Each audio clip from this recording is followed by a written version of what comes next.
Bħala politiċi ma nistawx nintilfu fl-istituzzjonijiet imma rridu nifukaw aktar fuq ir-ruħ soċjali tal-Ewropa kif ippruvat tagħmel Malta tul il-Presidenza.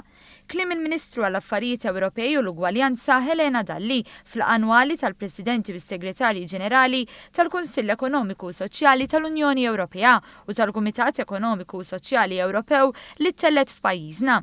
Dan qabel ma tasal fit-tmiem għall-Presidenza tal-Kunsill tal-Unjoni Ewropea.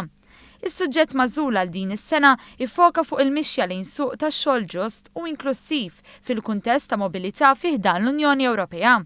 U fuq dan l-aspett il-Ministru Dalli sostniet partikolarment fuq l-ħtieġa ta' making work pay u li din tkun fuq net tal-aġenda. Dalli semmiet uħud mill-miżuri li ħal-Gvern fil-leġislatura li għaddiet fil-waqt li qalet li jeħtieġ isir aktar biex ikunu indirizzati l-inugwaljanzi li jkomplu jippersistu. Fosthom iż-żieda fil-paga minima illi dina kienet ilha ma ssir għal 27 sena u allura l-kundizzjonijiet tax-xogħol jiena ngħid ta' dawk in-nies l-aktar vulnerabbli.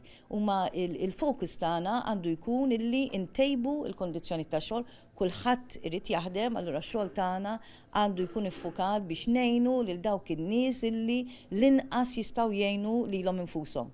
Georges Dassis, il-President tal-Kumitat Ekonomiku u Soċjali Ewropew, faħħar ix-xogħol ta' suċċess li għamlet Malta tul il-Presidenza. Għall snin li għaddew kienu ta' sfida l-Unjoni Ewropea fejn jidħol il-qatt u anke movimenti ksenofobiċi.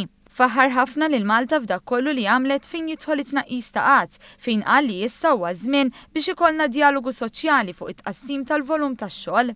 Min-naħa tiegħu John Bencini, Chairman tal-MCSD, saħaq fuq l-importanza ta' approċċ li jagħti appoġġ effettiv lil ħaddiema u fuq is-sistema ta' making work pay.